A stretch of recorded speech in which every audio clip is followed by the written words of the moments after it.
Bom, irmãos, hoje é um culto de ceia e essa semana nós tivemos um tempo de jejum e oração, como nós fazemos comumente, constantemente, fica mais fácil. Toda primeira semana do mês nós tiramos a primeira semana para jejum, oração.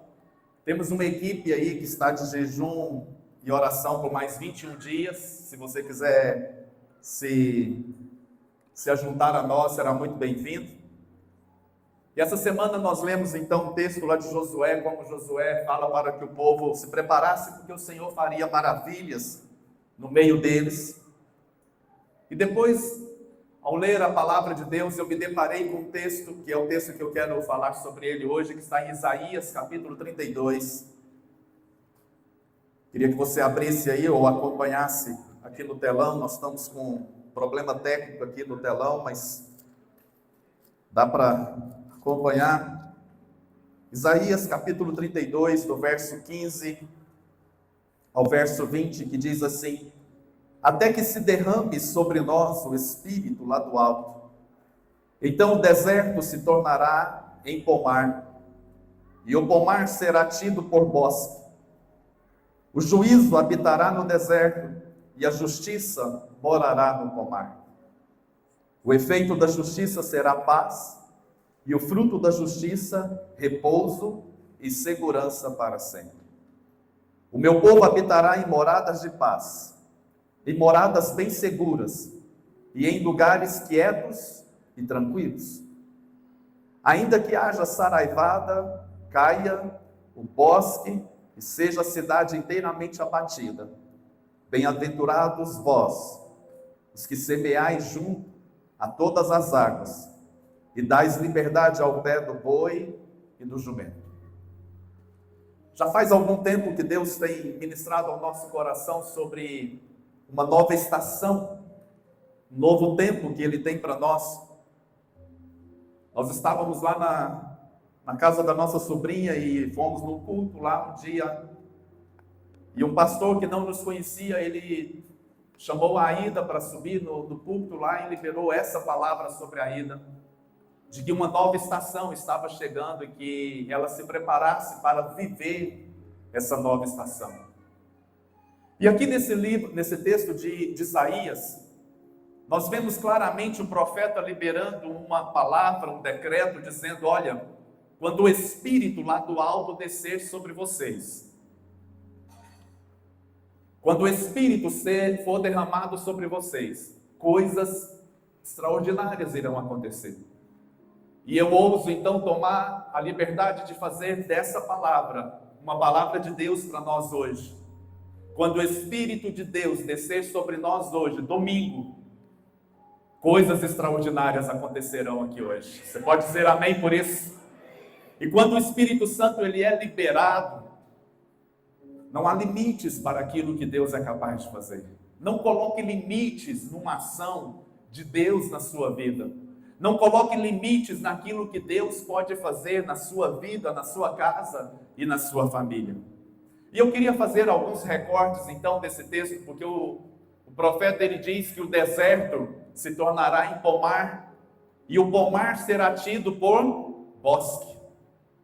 Isso nos remonta a uma certeza de que tanto o pomar como o bosque nos traz um sentido de proteção, mas também nos traz um sentido de descanso, um sentido de cuidado, um sentido de fazermos acreditar de que a promessa de Deus para nós é nos trazer alimento, é nos trazer segurança, é nos trazer descanso. Eu não sei qual é a situação em que você se encontra. Eu não sei se você hoje talvez esteja enfraquecido, ou esteja desanimado, ou esteja talvez pensando em desistir de certas lutas e de certas conquistas que você não tem visto a resposta de Deus na sua vida. Mas que essa palavra seja para mim e para você nessa manhã, nos levando a acreditar que Deus ele pode fazer com que uma situação de deserto se transforme em pomar, com uma situação talvez de sequidão, de solidão, uma situação onde talvez já perdemos as esperanças, já não conseguimos ver a possibilidade de respostas na nossa vida. E Deus começa a ministrar no nosso coração, nos fazendo acreditar que ainda que os nossos olhos não vejam, ainda que os nossos olhos naturais não contemplem nada acontecendo, Ele pode nos encher de esperança e nos fazer ver pela fé um pomar sendo estabelecido nesse tempo de sequidão. Eu sei que é difícil, eu sei que para muitos isso é impossível, eu sei que olhar para uma situação onde nós não vemos nada à nossa frente, eu nunca estive num deserto e não sei se eu pretendo conhecer, mas eu sei que ali reside muitos ensinamentos, mesmo no aspecto natural, que nós possamos aprender com ele. Uma das coisas que a gente sabe muito bem que acontece no deserto é a grande possibilidade de você se perder no deserto. Mesmo se você tenha um equipamento de direção ali, é bem provável que você vá conseguir se perder, porque não existe caminhos que fiquem bem determinados no deserto. Ainda que alguém vá à sua frente, ande na sua frente, te dizendo, olha, eu vou fazer aqui uma trilha para que você siga os meus passos aqui e observe a trilha que eu deixei, possivelmente muito próximo depois dele ter deixado aquelas trilhas ali, você já não vai conseguir ver o rastro daquela pessoa ali, porque o vento vai fazer com que a areia se transporte de lugar muito rapidamente e aquilo vai apagar as marcas que foram deixadas. Então, quando nós olhamos para esse texto, é verdadeiramente um chamado para acreditar no sobrenatural de Deus. É um chamado para que eu e você acredite, olha, ainda que não seja possível com os meus olhos naturais, eu enxergar nenhuma possibilidade de mudança, ainda que eu não tenha nada na minha mão que me leve a olhar para essa mão e dizer, algo pode acontecer. O Senhor está dizendo que Ele pode transformar o deserto num pomar. E é interessante que o profeta também ele faz uma analogia de deserto com o juízo, e isso realmente pode acontecer. Aquela sensação de um juízo, aquela sensação de um julgamento, talvez por situações adversas que você esteja passando, a primeira atitude nossa é acreditar que aquele deserto está produzindo, está acontecendo em nós, está sendo produzido em nós, talvez por uma sensação de um juízo, mas Deus está aqui dizendo, olha, eu vou transformar também o juízo em justiça. Eu vou mostrar para você que quando o Espírito Santo assume o controle da nossa vida, ele transforma essa situação em uma situação de fé na nossa vida. Uma vez eu estava aconselhando uma pessoa e dizendo para ela sobre a justiça de Deus, e eu estava dizendo para ele, olha, a justiça de Deus, na grande maioria das vezes, ela não vai atender com todas as expectativas que nós colocamos sobre o fato que aguardamos a justiça de Deus se manifestar. Mas ela é completa e ela é altamente eficiente. E ela nos supre de uma forma tão, mas tão profunda, que nós nem sequer cogitamos a ideia de buscar justiça de uma outra forma. Mas também aqui, irmãos, nós precisamos deixar que o nosso coração seja alimentado por uma verdade de que Deus, Ele é capaz de transformar os nossos desertos em lugares de alimento. E aí eu e você precisamos tomar uma decisão de, mesmo diante de um deserto, e quando eu digo deserto, eu estou dizendo daquela situação de solidão, aquela situação de angústia, aquela situação para muitos de desespero, aquela situação de perguntas não respondidas, aquela situação de escassez, aquela situação em que você gostaria tanto de ver uma situação da sua vida mudada. Eu chamo isso tudo de deserto. Eu preciso então acreditar que mesmo no deserto Deus pode intervir na nossa história e Ele pode fazer algo que é tão sobrenatural que é capaz de nos fazer descansar mesmo no deserto. Ele é capaz de nos fazer acreditar que Ele pode trazer descanso sobre mim e sobre você. Ele é capaz de nos tirar, então, desses momentos de angústia. Você crê nisso?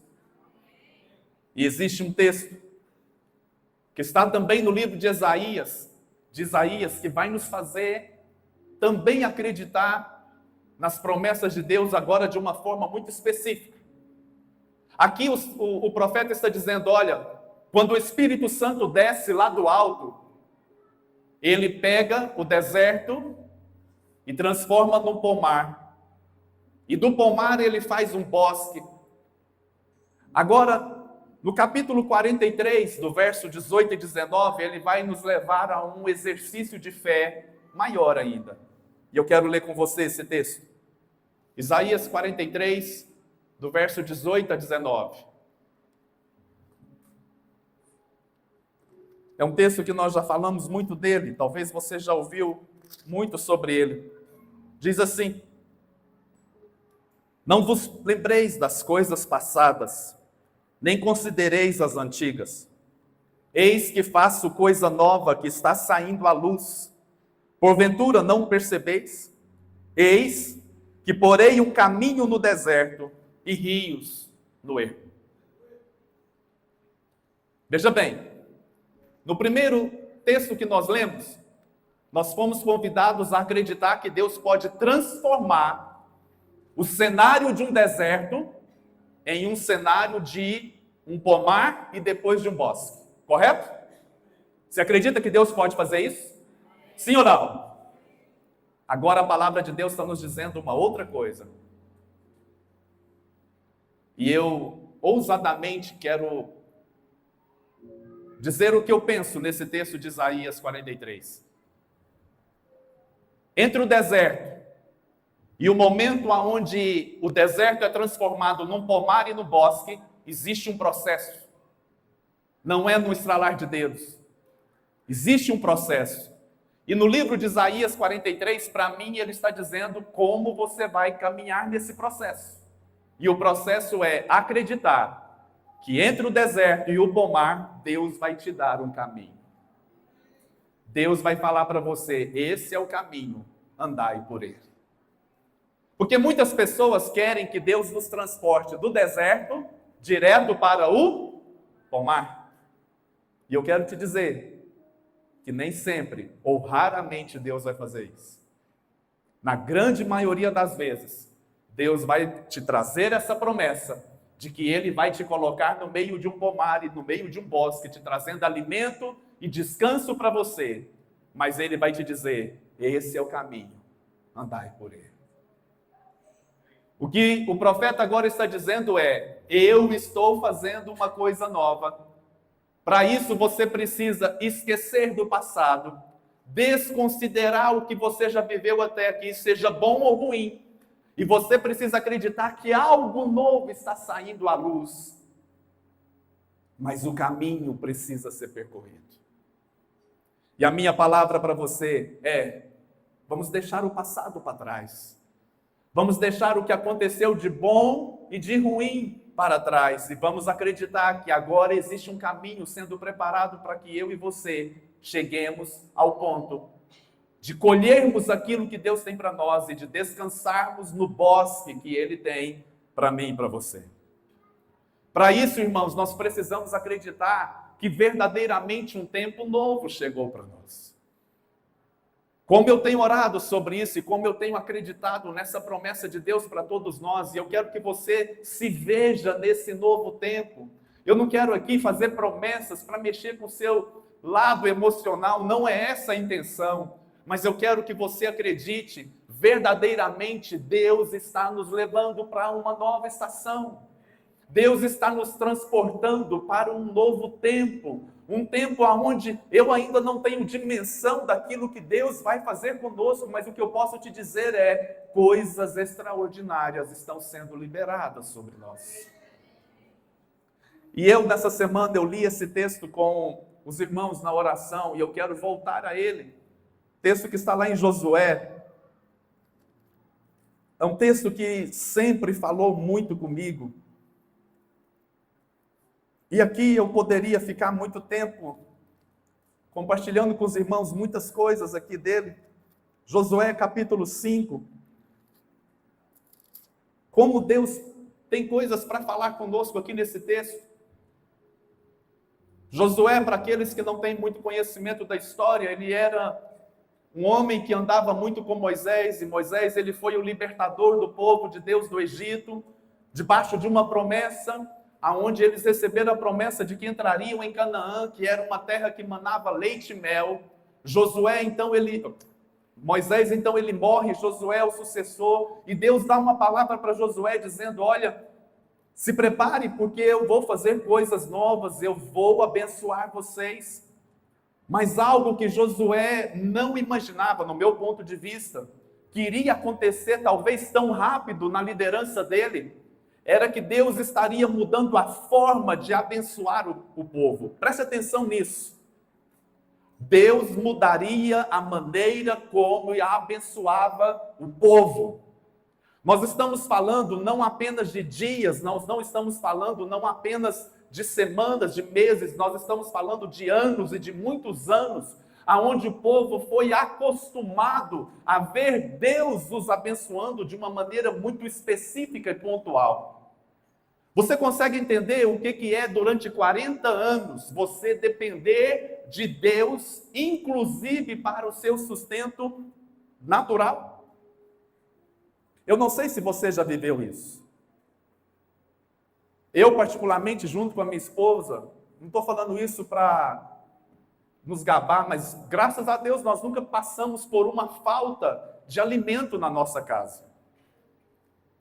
Nós nunca tivemos uma necessidade pontual de um alimento, de olhar para a despensa da nossa casa e não ter o que comer.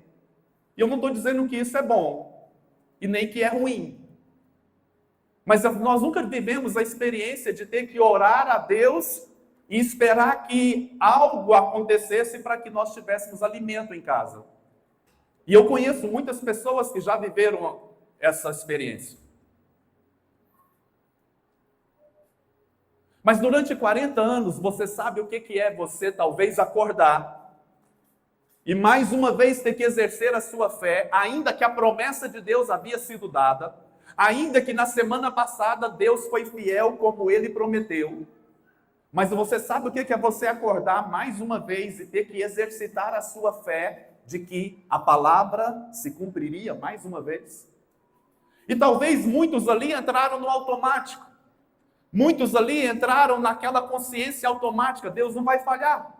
Como nós também já, talvez nos acostumamos, inclusive, a verbalizar isso, Deus nunca falha. Deus, Ele é fiel. E a gente acaba falando isso muito da boca para fora, sem absorver a profundidade dessa verdade.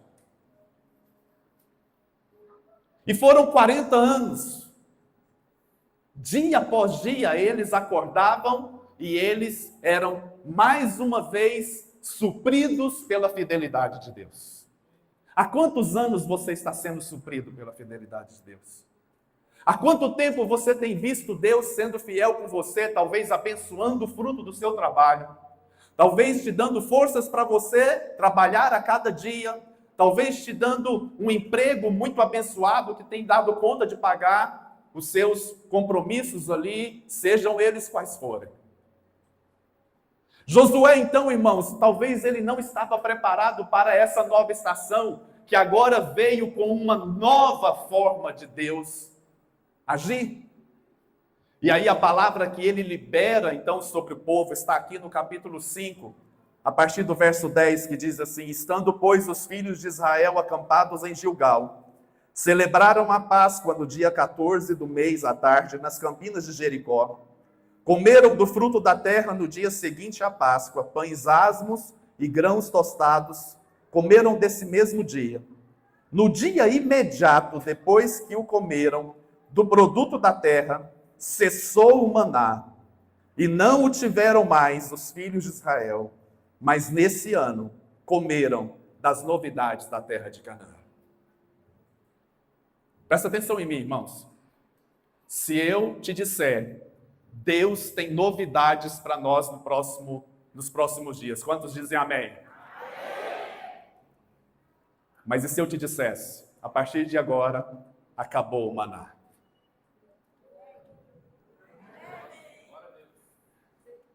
Misericórdia, né? Sim. Porque, na verdade, irmãos, é uma nova etapa.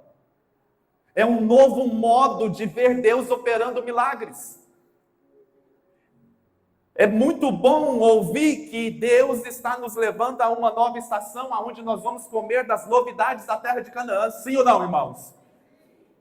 Mas quando eu escuto que o maná acabou, pode me dar um frio na barriga. Quando eu escuto que a partir daquele dia cessou o maná, nós estamos falando de 40 anos de um modus operandi. 40 anos vendo Deus sendo fiel, fazendo sempre do mesmo jeitinho, e dava no sábado, Deus ainda mandava em dobro, que era para dar para o domingo, que não era para guardar, e aí nós fomos condicionados de uma forma muito linda, Deus nos ensinando, olha, amanhã eu vou estar aqui de novo. Foram 40 anos Deus ensinando o povo a depender de Deus dia a dia, e vendo Deus se manifestando dia a dia. Mas agora Deus queria fazê-los experimentar coisas novas. E sabe qual foi o primeiro desafio que Deus colocou para eles nas coisas novas? Sabe o que foi? O que vocês acham? Irmãos, nós estamos falando de um tempo de deserto, onde não se plantava, porque nada dava. Então tinha que olhar para o alto e acreditar que o maná ia descer. Tinha que acreditar que coisas extraordinárias iam acontecer, e isso aconteceu. Agora eles entram em Canaã, que não é deserto mais, agora é terra. É a terra prometida que manava leite e mel. Vocês acham que eles iam lá e pegavam tudo prontinho?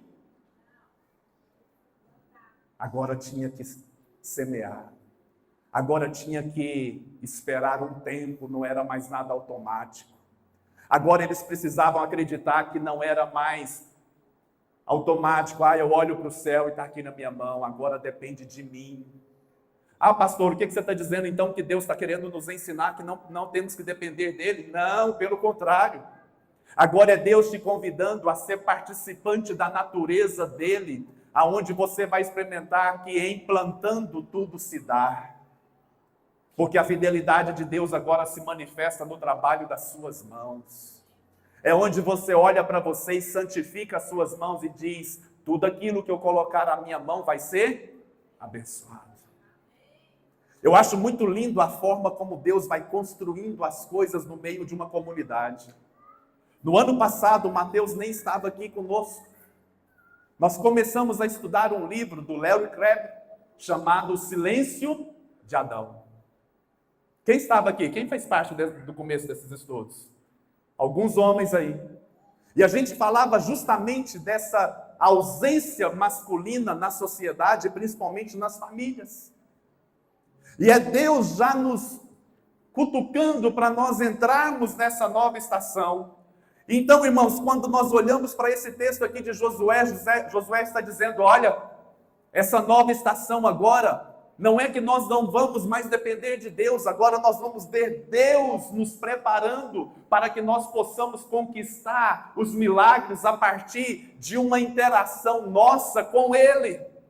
Nós passamos 40 anos dependendo dEle, agora nós vamos exercer essa dependência trabalhando com Deus. Mas não para por aí. Quando eles entram na terra, se você continuar lendo o capítulo 5 e o capítulo 6 de Josué, você vai ver que eles se deparam com uma cidade que precisava ser conquistada. Se chamava Jericó. E talvez, pelo histórico de vida deles, por verem Deus os preparando, por terem talvez lutado com inimigos muito fortes e poderosos, a primeira iniciativa deles era de se colocar ali de prontidão e dizer, vai dar tudo certo, nós vamos derrubar as muralhas de Jericó e nós vamos destruir aquela cidade e vamos tomar ela para nós. Deus fala. Primeira coisa que vocês têm que aprender é que para atravessar o Jordão, vocês vão ter que olhar para a arca de Deus. E ao olhar para a arca de Deus, vocês vão experimentar mais uma vez as águas se abrindo sobre a vida de vocês. E eu vou mostrar para vocês que como eu fui lá no Mar Vermelho, eu vou ser também aqui no Jordão. E quando os sacerdotes pisarem na água, as águas vão pararem e vocês vão atravessar. Mas a conquista de Jericó, ela será tomada não pela força de vocês, mas pela dependência do meu Espírito. E Deus começa a fazer coisas loucas com aquele povo. Deus começa a operar de uma maneira muito extraordinária, mas também de uma maneira muito louca, irmãos. E eu quero te desafiar, esteja preparado para viver coisas loucas diante de Deus. Esteja preparado para Deus falar com você de uma maneira muito íntima, muito pessoal, mas te levar também a atitudes muito loucas. Quando eu falo de loucas, eu não estou falando de irresponsável. Eu estou falando de depositar a sua confiança num Deus que vai dizer para você, essa cidade será ganha no grito. Que loucura! Que Deus é esse? Que nos chama para conquistar uma cidade no grito. Mas não é num grito irresponsável, é num grito de dependência. Não é num grito de dizer eu posso, é num grito de dizer eu confio. Não é num grito de dizer eu sou capaz, é num grito de dizer sem Ele eu nada posso. É eu e você entendermos que se de fato queremos viver esse novo tempo, a primeira coisa que precisamos deixar para trás é o passado de uma experiência com o maná. É o passado de uma experiência com aquilo que nós vivemos em Deus e que foi muito bom, irmãos. Foi muito bom. Talvez você foi conquistado nessa época. Talvez você foi ganho para Cristo nessa época. E coisas extraordinárias que você viveu nessa época ainda vão permanecer e devem permanecer na sua vida. Por exemplo, se hoje eu tenho o hábito de orar às 5 horas da manhã, é muito fruto de uma época que eu vivi. Alguns aqui participaram dessa época, quando nós íamos para o monte, lá no Morro do Além, que o apóstolo nos chamava para ir todo mundo para o Morro do Além orar de madrugada. Eu encontrei um rapaz ontem na padaria, perto de casa, e ele é um negão maior do que eu, e ele fala muito alto, e no meio da padaria, fala, ô pastor! E aí eu comentei com ele que os filhos dele já estão grandes, há pouco tempo a esposa dele estava grávida, e agora a menininha dele já está andando, e eu falei, rapaz, o tempo está passando muito rápido para você, ele falou, mas para o senhor está passando mais rápido ainda. Aí eu falei, por quê? Eu falei, e muito alto, na padaria, irmão. Esses dias eu estava lembrando quando o senhor pregou sobre tabernáculo lá na Fama. Ei, acabou aqui. E aí ele dizia para mim assim, ó, eu me lembro perfeitamente de cada detalhe da palavra do Senhor. E ele dizia, me lembro direitinho quando o Senhor falava sobre o átrio, sobre o lugar santo e sobre o santo dos santos. E quando nós então passamos por aquela experiência, eu tive uma experiência muito forte com Deus. Irmãos, nós estamos falando de praticamente 20 anos atrás e aquilo marcou a vida de uma pessoa. Nós vivemos coisas extraordinárias no passado, irmãos, mas se eu ficar preso no passado, ainda que sejam coisas boas, eu não vou viver o extraordinário. Eu não vou conhecer as novidades da terra de Canaã. Eu não vou conhecer promessas grandes e poderosas que Deus tem para mim. O que eu estou dizendo para você não é para você desprezar o que você viveu. Eu não posso olhar para o comentário desse amigo meu ali ontem e achar que isso não tem o seu valor. Tem, irmãos. Claro que tem. Nós vivemos coisas extraordinárias, ainda que você talvez foi ferido por situações daquela época. Eu tenho aqui Marcos, eu tenho Danilo, eu tenho aqui... eu não vou enumerar, mas quantas pessoas aqui... Pastor Marcos, ele caminha comigo há mais de 20 anos. Quantos anos você pregou a primeira vez no encontro com Deus? Nós colocamos ele, Danilo, Roberto Filho, outros meninos, Ivan veio depois, mas o Caio, filhos da André e do Valdivino. Pastor Marcos pregou a primeira vez no encontro com Deus com 13 anos de idade. E não foi uma pregaçãozinha assim de 5, 10 minutos não, irmãos. O cara pregou mais tempo que eu tive que tomar o microfone dele. Foram momentos. Nós já fizemos coisas boas, já fizemos coisas que hoje eu não faria. Eu lembro que no pré-encontro dele, nós fizemos um pré-encontro lá na quadra da escola, de 9 horas da manhã até 5 horas da tarde, eles nem saíram da quadra. Olha, sem ar-condicionado. Olha que loucura. Olha que loucura, irmãos. Eu não faria isso hoje. 187 pré-adolescentes numa quadra de escola. Você estava lá, Carlinhos? Tá ficando velha, hein, minha filha?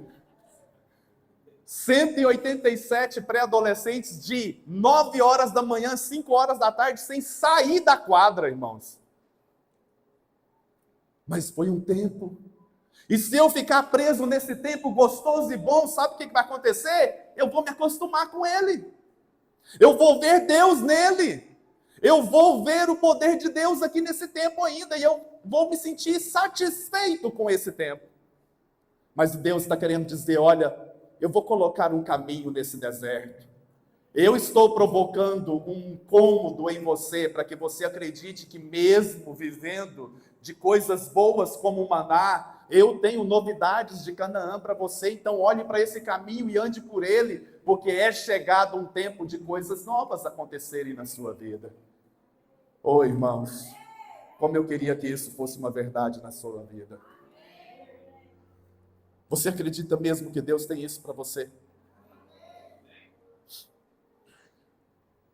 Cruzar o Jordão, entrar em Canaã, para mim, significa enfrentar os desafios da vida. Quais são os desafios que Deus tem proposto para você? Talvez é você abandonar esta vida que você está se alimentando a cada dia. Talvez eu e você precisamos tomar uma decisão de romper com o passado e dizer, Senhor, eu estou me entregando, ainda que eu não saiba de nada que possa me acontecer. Eu estou confiando no Senhor. Ainda que eu esteja inseguro, ainda que eu esteja talvez triste, ainda que eu esteja talvez desanimado, porque eu não estou vendo nada de possibilidade do novo acontecer, eu vou confiar no Senhor e eu vou me lançar em suas mãos e eu vou acreditar que verdadeiramente uma coisa nova está saindo à luz. E aí, irmãos, eu preciso desafiar você, que Deus não é limitado ao meu modo de ver as coisas. Eu quero te dar uma notícia, que Deus ele não se limita a fazer as coisas do jeito que você acha que tem que ser feito. E Jesus veio justamente para nos mostrar que Deus ele não está preocupado nem mesmo com aquele alto escalão de pessoas que conhece tanto de Bíblia, mas conhece tão pouco dele. Jesus foi aquele que curou uma pessoa apenas dela tocar nas vestes dele. Jesus foi aquele que curou uma pessoa jogando saliva nos olhos dele, para não dizer outra coisa, que você talvez possa sentir um nojo maior. Jesus foi aquele que só de chegar na casa de uma pessoa, liberta a pessoa dos seus demônios. Mas Jesus também foi aquele que teve que orar 2 vezes para que um homem cego fosse curado. Porque ele não estava se limitando ao meu jeito de ver e ao meu modo de achar que tem que ser feito as coisas. Quantas vezes Deus pode não estar operando mais no nosso meio, porque nós estamos querendo determinar a maneira de Deus fazer e de agir, irmãos. Nós estamos querendo dizer para Deus como é que Ele deve fazer, e eu quero te dizer uma coisa, nesses dias Deus vai quebrar paradigmas no nosso meio, Deus vai quebrar padrões, ainda que eles sejam tão corretos e tão bem estabelecidos, apenas para nos dizer, sou eu que mando neste lugar, e sou eu que faço do jeito que eu quero. Você já parou para pensar que talvez as coisas que lhe tenham acontecido seja uma maneira de Deus dizer para você, eu te quero, dependendo de mim, mais uma vez. Eu te quero dependendo de mim, mais uma vez. E aí, ao voltar para o livro de Isaías, nós vamos ver que Deus fala que vai transformar as moradas em lugares de paz. Em lugares quietos e tranquilos. Não porque nossa vida sempre tem que ser assim, não é isso.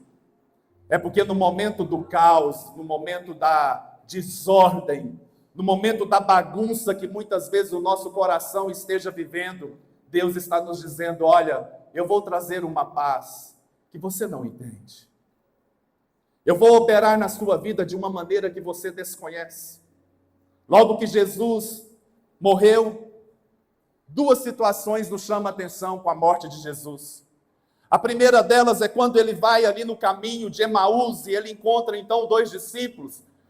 E a Bíblia não é clara, talvez por causa do rosto completamente desfigurado de Cristo, talvez por N motivos, aqueles dois discípulos não o reconhecem. E eles ficam perplexos quando Jesus pergunta por que eles estavam ali daquela forma, e Jesus então diz que não sabia, e eles falam, como você não sabia? Onde é que você estava? Porque todo mundo, o comentário de Jerusalém é o acontecimento de Jesus, e como que você não sabe? Mas a Bíblia diz que Jesus então começa a recitar para eles, desde Moisés até aquele momento que a palavra de Deus diz. Sabe o que eu aprendo com isso, irmãos? É que mesmo naqueles momentos em que nós não acreditamos que nada mais pode acontecer, o Senhor faz questão de ressuscitar o poder da palavra dele no nosso coração. E ele começa então a deixar que essa palavra alimente a nossa fé e nos leve a acreditar que tudo é possível, não importam as circunstâncias. Pode dizer amém por isso? Mas uma outra situação me chama a atenção. Quando Jesus vai ao encontro dos discípulos, a Bíblia fala que os discípulos estavam trancados de medo.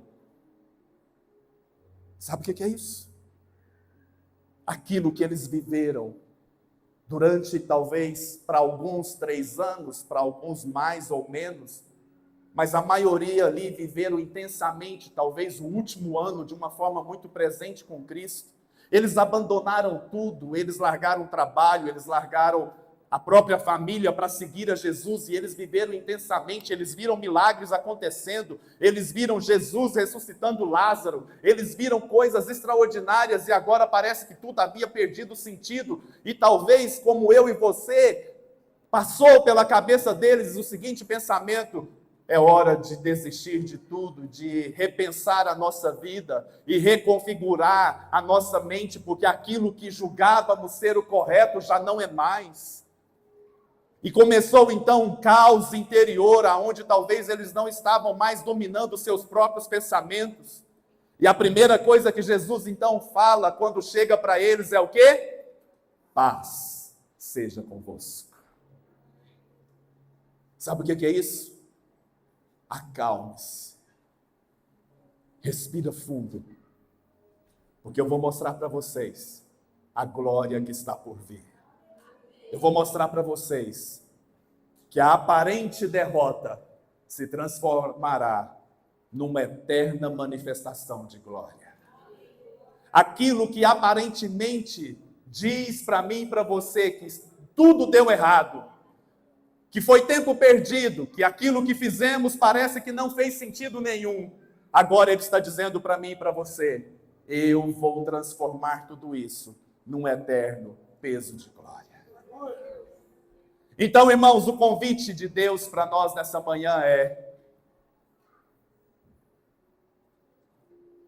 venha participar da mesa, tendo a convicção de que nos próximos dias, eu e você, experimentaremos das novidades da terra de Canaã. Você pode ficar de pé no seu lugar? Você pode fechar os seus olhos, por favor? Isso só vai acontecer se você crer que essa promessa do derramar do Espírito Santo que foi dada pelo profeta Isaías lá atrás, ela é real e verdadeira para mim e para você no dia de hoje. Ela é uma promessa onde ele está nos dizendo: eu vou derramar do meu Espírito sobre vocês nesta manhã. Eu vou derramar do meu Espírito sobre vocês nesta manhã.